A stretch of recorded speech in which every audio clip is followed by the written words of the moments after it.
નમસ્કાર સાથી મિત્રો, એક્ઝામ સાથી ચેનલમાં આપ સૌનું હાર્દિક સ્વાગત છે। આજે તમારી સમક્ષ આપણે જીસીઆરટી ધોરણ 10નો છઠ્ઠો પાઠ એટલે કે ભારતના સાંસ્કૃતિક વારસાના જે સ્થળો છે, તો ગુજરાતના જાણીતા સ્થળો છે, ભારતના જાણીતા સ્થળો છે, તો એમાં એ તમામ સ્થળોને આપણે ચર્ચા કરવાના છીએ। તો વિડીયો અચૂક જોઈ લો, આમાંથી અનેક પ્રશ્નો નીકળે છે। અજંતાની ગુફા, એલોરાની ગુફાઓ છે, ચાંપાનેર છે, બધા જ પ્રશ્નો આમાંથી આવશે। સૌ પ્રથમ પ્રશ્ન છે, અજંતાની ગુફાઓ નીચેનામાંથી કયા રાજ્યમાં આવેલી છે? તો અજંતાની ગુફાઓ મહારાષ્ટ્ર રાજ્યમાં આવેલી છે, એટલે કે બી જવાબ સાચો છે। બીજો પ્રશ્ન છે, અજંતા એલોરાની ગુફાઓ મહારાષ્ટ્ર રાજ્યના કયા જિલ્લામાં આવેલી છે? તો ઔરંગાબાદ જિલ્લામાં છે। કયા જિલ્લામાં છે? તો ઔરંગાબાદ, સી જવાબ સાચો છે। તો અજંતા એલોરાની ગુફાઓ છે મહારાષ્ટ્ર રાજ્ય, જિલ્લો કયો છે? તો ઔરંગાબાદ છે। અજંતાના ભિંત ચિત્રોની મુખ્ય વિષયો કયા છે? ભિંત ચિત્રો એટલે અજંતાની જે દિવાલો હતી એના ઉપર જે ચિત્રો કોતરાયા હતા, તો એમાં મુખ્ય વિશેષતા બૌદ્ધ ભગવાનને લગતા ઘણા બધા ચિત્રો છે। તો અજંતાની ભિંત ચિત્રોનો મુખ્ય વિષય કયો છે? તો બૌદ્ધના ચિત્રો છે। કયું? અજંતા બૌદ્ધ, બરાબર। એ એટલે અજંતા, બી એટલે બૌદ્ધ। ઇલોરાની ગુફાઓની કુલ સંખ્યા કેટલી છે? તો ઇલોરાની ગુફાઓની સંખ્યા પૂછી છે 34। ઇલોરાની ગુફાઓની સંખ્યા કેટલી છે? 34 છે। હિન્દુ, બૌદ્ધ અને જૈન ધર્મનો સંગમ કઈ ગુફાઓમાં આપણે જોઈ શકીએ છીએ? તો જે ઇલોરાની ગુફાઓ છે એમાં હિન્દુ, બૌદ્ધ અને જૈન ત્રણેય પ્રકારના ધર્મોનો આપણે સંગમ જોઈ શકીએ છીએ। તો ઇલોરાની જે પહેલા નંબરની અજંતા છે એમાં માત્ર બૌદ્ધ ધર્મ છે, પણ જ્યારે ઇલોરાની ગુફાઓ છે એમાં હિન્દુ, બૌદ્ધ અને જૈન ત્રણેય ધર્મનો સંગમ આપણે જોઈ શકીએ છીએ।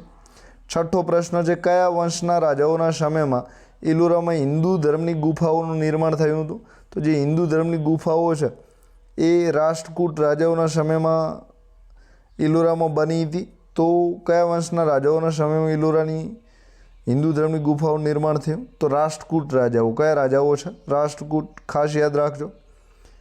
7 નંબરનો પ્રશ્ન છે, પ્રસિદ્ધ કૈલાસ મંદિર કઈ ગુફાઓમાં આવેલું છે? તો જે કૈલાસ મંદિર છે એ ઇલોરાની ગુફાઓમાં છે। તો કૈલાસ મંદિર અજંતા નહીં આવે, કારણ કે અજંતામાં માત્ર બૌદ્ધ ધર્મની ગુફાઓ છે। તો કયું આવશે?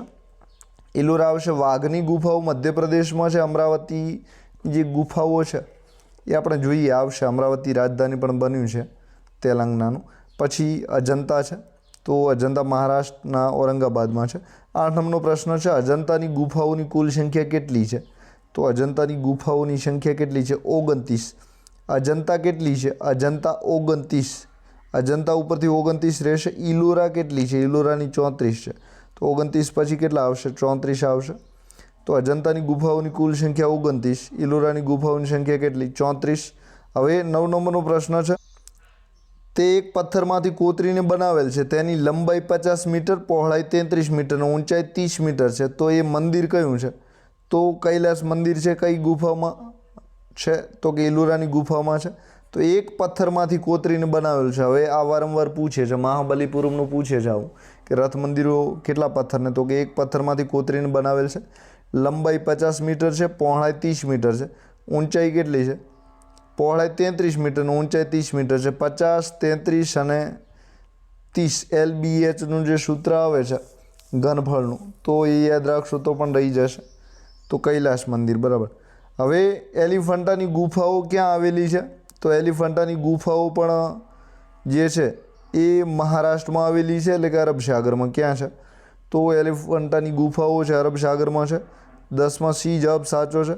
11 નંબરનો પ્રશ્ન છે તમારી સમક્ષ, સ્થાનિક માછીમારો એલિફન્ટાની ગુફાઓને કયા નામે ઓળખે છે? ધારાપુરી। તો ધારાપુરીની જે ગુફાઓ છે એનું બીજું નામ એલિફન્ટાની ગુફા છે। એલિફન્ટાની ગુફાઓનું બીજું નામ શું છે? ધારાપુરી, બી જવાબ સાચો છે। ત્રિમૂર્તિનું શિલ્પ ક્યાં આવેલું છે? તો એલિફન્ટાની ગુફા નંબર 1 છે ત્યાં ત્રિમૂર્તિનું શિલ્પ આવેલું છે। તો એલિફન્ટાની ગુફા નંબર 1માં ત્રિમૂર્તિનું શિલ્પ છે। અજંતાની ગુફાઓ બૌદ્ધ ધર્મ માટે છે, એ, બી। ઇલોરાની ગુફાઓ છે ઇલોરા, તો એમાં ત્રણેય બૌદ્ધ, જૈન અને હિન્દુ, બૌદ્ધ અને જૈન ત્રણેય ધર્મો માટે છે। તો ખાસ યાદ રાખી લેજો। હવે 13 નંબરનો પ્રશ્ન છે, હાલમાં મહાબલીપુરમમાં કેટલા રથ મંદિરો અસ્તિત્વમાં છે? તો મહાબલીપુરમમાં અત્યારે હાલ કેટલા છે? 5 છે। કુલ રથ મંદિરો કેટલા છે? તો કુલ રથ મંદિરો 7 છે, હાલ કેટલા છે? તો 5 છે। હવે મહાબલીપુરમ તરીકે ઓળખાતા સ્થળ સાથે કયા રાજવીનું ઉપનામ પણ જોડાયેલું છે? તો પલ્લવ રાજવી જે નરસિંહવર્મન છે એમનું ઉપનામ પણ જોડેલું છે. તો પલ્લવ રાજવી નરસિંહવર્મનનું જે ઉપનામ છે એ મહાબલીપુરમના મંદિર સાથે જોડેલું છે. તેમાં શું છે? રથ મંદિરો આવેલા છે. તો કેટલા અત્યારે છે? અત્યારે 5 વધ્યા છે. 15 નંબરનો પ્રશ્ન છે, નીચેના પૈકી કયા સ્થળને યુનેસ્કોએ ઈસવીસન 1987માં વૈશ્વિક વારસાના સ્થળ તરીકે જાહેર કર્યું છે? તો એલિફન્ટાની જે ગુફાઓ છે, કઈ ગુફાઓ છે? તો એલિફન્ટાની ગુફાઓ છે અને 1987માં યુનેસ્કોએ વૈશ્વિક વારસાના સ્થળ તરીકે વર્લ્ડ હેરિટેજ સાઇટ તરીકે જાહેર કર્યું છે. સી જવાબ સાચો છે. એલોરાની ગુફાઓ છે ત્રણેય ધર્મ સાથે સંબંધિત છે, મહારાષ્ટ્રના ઔરંગાબાદમાં છે. અજંતાની ગુફાઓ છે 29 ગુફાઓની સંખ્યા છે, બૌદ્ધ ધર્મ પૂરતી છે, મહારાષ્ટ્રના ઔરંગાબાદમાં છે. એલિફન્ટાની ગુફાઓ અરબ સાગર એટલે કે મહારાષ્ટ્રમાં છે. 16 નંબરનો પ્રશ્ન છે, વિશ્વભરમાં રથ શિલ્પોનો 2 નમૂનું સ્થાપત્ય ધરાવતું પ્રાચીન ભારતનું જાણીતું સ્થળ કયું છે? તો મહાબલીપુરમ છે. તો જે રથ મંદિરો છે મહાબલીપુરમના જાણીતા છે. નરસિંહવર્મન રાજાનું નામ મહાબલીપુરમના મંદિરો સાથે જોડાયેલું છે. 17માં મહામલ કોનું ઉપનામ હતું? જે મહામલ છે એ નરસિંહવર્મન પ્રથમનું ઉપનામ હતું. તો એના પરથી મહામલ કોનું ઉપનામ હતું? તો નરસિંહવર્મન પ્રથમ, કયા નંબરના? પ્રથમ નંબરના જે હતા એમનું ઉપનામ હતું. હવે મહાબલીપુરમના ખડકોમાં કોતરેલા મંદિરોમાં કોની મૂર્તિ જે છે એ જોવાલાયક છે? તો વિષ્ણુની મૂર્તિ જોવાલાયક છે. તો મહાબલીપુરમના જે ખડક છે એમાં કોતરેલા ખડકોમાં કોની મૂર્તિ જોવા લાયક છે? તો એમાં વિષ્ણુનું જે મંદિર છે તો એ મંદિરમાં વિષ્ણુની મૂર્તિ જે છે જોવાલાયક છે. તો નરસિંહવર્મન પ્રથમ દ્વારા આ મંદિરોનું નિર્માણ કરાયું હતું. 19 નંબરનો પ્રશ્ન છે, પટ્ટદકલના મંદિરોના નિર્માણમાં કઈ 2 સ્થાપત્ય શૈલીનો ઉપયોગ થયો છે? તો જે પટ્ટદકલ છે એમાં નાગર અને દ્રવિડ, તો ઉત્તર ભારતની નાગર શૈલી, દક્ષિણ ભારતની દ્રવિડ શૈલી છે, આ બંનેનો ઉલ્લેખ થયો છે. તો પટ્ટદકલના જે મંદિરો છે એમાં નાગર અને દ્રવિડ શૈલીનો ઉપયોગ થયો છે. ઈરાની શૈલી, ભારતનું ગુજરાતનું જે સૂર્ય મંદિર છે મોઢેરાનું, ત્યાં ઈરાની શૈલીનો ઉપયોગ થયો છે. 20 નંબરનો પ્રશ્ન છે, વિરુપાક્ષના મંદિરો ક્યાં આવેલા છે? તો વિરુપાક્ષના જે મંદિરો છે પટ્ટદકલમાં આવ્યા છે. ક્યાં આવ્યા છે? પટ્ટદકલમાં. કઈ શૈલી? તો નાગર અને દ્રવિડ શૈલીનો ઉપયોગ થયો છે. પટ્ટદકલ કયા વંશના રાજાઓની રાજધાની હતું? તો જે પટ્ટદકલ છે એ ચાલુક્ય વંશના સોલંકીઓ જે દક્ષિણ ભારતમાં જઈને વસે છે, ચાલુક્ય તરીકે ઓળખાય છે. તો પટ્ટદકલ કયા વંશના રાજાઓની રાજધાની હતી? તો કે ચાલુક્ય તરીકે. ચાલુક્ય રાજાઓ જે છે એમની પટ્ટદકલ રાજધાની હતી. 22 નંબરનો પ્રશ્ન છે, પટ્ટદકલનું સૌથી મોટું મંદિર કયું છે? તો સૌથી મોટું જે મંદિર છે વિરુપાક્ષનું મંદિર છે. કોનું મંદિર છે? વિરુપાક્ષનું મંદિર સૌથી મોટું મંદિર છે. તો સી જવાબ સાચો છે. 23 નંબરનો પ્રશ્ન છે, મહિષાસુરનો વધ કરતી દુર્ગા દેવીની મૂર્તિ કઈ જગ્યાએ આપણે જોઈ શકીએ છીએ? તો મહાબલીપુરમમાં મહિષાસુરનો જે વધ કરતી દુર્ગા દેવી છે એમની મૂર્તિ આપણે જોઈ શકીએ. તો મહાબલીપુરમમાં રથ મંદિરો છે, વિષ્ણુની મૂર્તિ પણ છે, પછી દુર્ગા દેવીની મૂર્તિ પણ આપણે જોઈ શકીએ છીએ. તો ઘણું બધું જોઈ શકીએ. એમાં રથ મંદિરો છે એક જ પથ્થરને કોતરીને બનાવવામાં આવ્યા છે. હવે 24 નંબરનો પ્રશ્ન છે, મધ્યયુગમાં કયું સ્થળ બુંદેલખંડના ચંદેલ રાજપૂતોની રાજધાની હતું? તો જે મધ્યયુગ છે એમાં ખજુરાહો જે છે, ખજુરાહોનો મંદિરો પણ ઘણા બધા જાણીતા છે. તો ખજુરાહો બુંદેલખંડના જે ચંદેલ રાજપૂતો હતા એમની રાજધાની હતું. બી જવાબ સાચો છે. 25 નંબરનો પ્રશ્ન છે, ખજુરાહોના કુલ 80 મંદિરોમાંથી આજે કેટલા મંદિરો હયાત છે? તો આજે માત્ર 25 મંદિરો છે. ખજુરાહો જે છે એ ચંદેલ શાસકો દ્વારા બન્યું હતું. ક્યાં? મધ્યપ્રદેશમાં છે. 26 નંબરનો પ્રશ્ન છે, દેશ વિદેશના હજારો પ્રવાસીઓ કયા મંદિરના શિલ્પકલા, વાસ્તુકલા અને મૂર્તિકલા શિલ્પો જોઈને આશ્ચર્યચકિત થઈ જાય છે? તો દેશ વિદેશના જે હજારો પ્રવાસીઓ છે શિલ્પ, વાસ્તુ અને મૂર્તિકલા, ખજુરાહની જે મૂર્તિકલા છે એ જોઈને આશ્ચર્યચકિત થઈ જાય છે. એટલે કે એ જવાબ સાચો છે. હવે 27 નંબરનો પ્રશ્ન છે, ઓડિશામાં કયું સૂર્ય મંદિર આવેલું છે? તો જે ઓડિશા છે ત્યાં કોણાર્કનું સૂર્ય મંદિર આવેલું છે, કાળા પેગોડાના તરીકે પણ જાણીતું છે. તો ઓડિશામાં કયું સૂર્ય મંદિર? તો કોણાર્કનું સૂર્ય મંદિર. 28 નંબરનો પ્રશ્ન છે, બૃહદેશ્વર મંદિર બીજા કયા નામે ઓળખાય છે? તો બૃહદેશ્વર, રાજરાજેશ્વર, બરાબર, રાજરાજેશ્વર તરીકે પણ રાજરાજેશ્વર મંદિર તરીકે પણ ઓળખાય છે. તો બંનેમાં ઈશ્વર છે એટલે તમને યાદ રહેશે. બૃહદેશ્વર, બૃહદ એટલે વધારે, તો અહીં રાજ 2 વખત છે. તો આ રીતે તમને સરળતાથી યાદ રહેશે. 29 નંબરનો પ્રશ્ન છે, બૃહદેશ્વર મંદિર ક્યાં આવેલું છે? તો મંદિર જે તાંજોર થંજાવુર છે, તાંજોર થંજાવુર જે છે તમિલનાડુનું, ત્યાં આવેલું છે. તો બૃહદેશ્વર મંદિર ક્યાં આવેલું છે? તો તાંજોર થંજાવુરમાં આવેલું છે.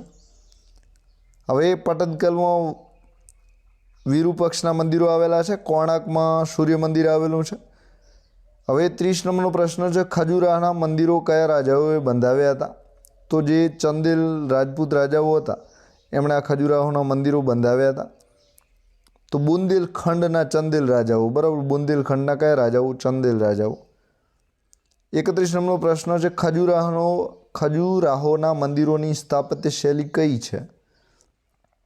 તો ખજુરાહોના જે પણ મંદિરો છે એની સ્થાપત્ય શૈલી કઈ છે? નાગર. પટદકલના જે મંદિરો છે એમની શૈલીઓ 2 છે, નાગર અને દ્રવિડ. જે વિરુપાક્ષના મંદિરોની શૈલીઓ 2 છે, નાગર અને દ્રવિડ. જે આપણે ગુજરાતનું સૂર્ય મંદિર છે મોઢેરાનું, એની શૈલી ઈરાની છે. કઈ છે? ઈરાની. હવે 32 નંબરનો પ્રશ્ન છે, ખજુરાહોના મંદિરોમાં કયું મંદિર મુખ્ય છે? તો 64 યોગિનીનું જે મંદિર છે મુખ્ય છે. તો ખજુરાહોનું મંદિર જે છે એમાં 64 યોગિનીનું જે મંદિર છે એ મુખ્ય છે. વિરુપાક્ષના મંદિરો ક્યાં છે? પટદકલમાં છે. દુર્ગા દેવીનું શિલ્પ ક્યાં આવેલું છે? તો મહાબલીપુરમમાં છે. 33 નંબરનો પ્રશ્ન છે, કોણાર્કના સૂર્ય મંદિરનું નિર્માણ કયા વંશના સમયમાં થયું હતું? તો જે કોણાર્કનું સૂર્ય મંદિર છે એનું જે નિર્માણ છે ગંગ, તો કયા શાસકોના સમયમાં થયું હતું? તો જે ગંગ શાસકો છે એમના સમયમાં આ મંદિરનું નિર્માણ થયું હતું. તો ખાસ તમે યાદ રાખજો, કોણાર્કનું સૂર્ય મંદિર જે છે ગંગ શાસકો, ચંદેલ શાસકોના સમયમાં ખજુરાહો મંદિરનું નિર્માણ થયું હતું. હવે 34 નંબરનો પ્રશ્ન છે, કયું મંદિર કાળા પેગોડાના નામે પણ જાણીતું છે? તો કાળા પેગોડાના નામે જે છે કોણાર્કનું સૂર્ય મંદિર જાણીતું છે. કયું? પછી બૃહદેશ્વર મંદિર છે એ રાજરાજેશ્વર બંધાવ્યું હતું.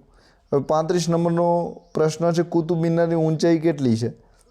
તો કુતુબ મિનારની જે ઊંચાઈ છે 72.50 મીટર છે. કેટલી છે? 72.50 મીટર છે.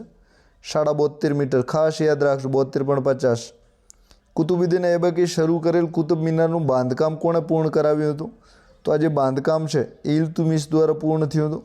તો કુતુબુદ્દીન ઐબકે જે કુતુબ મિનાર ચાલુ કરાવ્યો તો ઇલ્તુમિશે પૂર્ણ કર્યો. કેટલો છે? 72.5 મીટરનો છે. બૃહદેશ્વર મંદિરની સ્થાપત્ય શૈલી કઈ છે? તો જે બૃહદેશ્વર મંદિર છે એની સ્થાપત્ય શૈલી દ્રવિડ છે. દક્ષિણ ભારતમાં જે પણ મંદિરો બન્યા છે એ મોટાભાગે દ્રવિડ શૈલીમાં છે, ઉત્તર ભારતના નાગર શૈલીમાં છે. તો બૃહદેશ્વર મંદિર રાજરાજેશ્વરે બંધાવ્યું હતું, દ્રવિડ શૈલીનું છે. સી સાચું છે. નીચે નકશામાં દર્શાવેલ સ્થાપત્ય કયા રાજ્યમાં આવેલું છે? તો કોણાર્ક ક્યાં આવેલું છે? તો કોણાર્ક જે છે, કોણાર્કનું સૂર્ય મંદિર, કાળા પેગોડાનું મંદિર જે છે ઓડિશામાં આવેલું છે. કયા શાસકોએ બંધાવ્યું? ગંગ શાસકો. શું નામ છે? ગંગ. 39 નંબરનો પ્રશ્ન છે, કયા મંદિરની લંબાઈ 500 ફૂટ અને પહોળાઈ 200 ફૂટ છે? તો જે બૃહદેશ્વરનું મંદિર છે એની લંબાઈ 500 ફૂટ અને પહોળાઈ કેટલી છે? 200 ફૂટ છે. હમ્પી કયા રાજ્યની રાજધાની હતું? તો જે હમ્પી છે કયા રાજ્યની રાજધાની હતું? તો વર્લ્ડ હેરિટેજ સાઇટ તરીકે પણ હમ્પીને જાહેર કરાયું છે. તો વિજયનગર જે રાજ્ય છે એની હમ્પી રાજધાની હતું. તો વિજયનગરની રાજધાની નામ શું? તો હમ્પી હતું, બરાબર. તો એમાં જે કૃષ્ણદેવરાય છે એમણે આમુક્ત માલ્યદા જેવા ગ્રંથ લખ્યા છે. 41 નંબરનો પ્રશ્ન છે, નીચે આપેલા નકશામાં સ્ટાર કરીને બતાવેલ નગર કયું છે? તો એ નગરને તમારે ઓળખવાનું છે. તો એ નગરનું નામ શું છે? તો એ જ નગર છે એનું નામ હમ્પી છે. શું છે? હમ્પી છે, એટલે કે બી જવાબ સાચો છે. હવે ત્યારબાદ 42 નંબરનો પ્રશ્ન છે, ભારતનું કયું સ્મારક પ્રાચીન સમયમાં બંદર પણ હતું?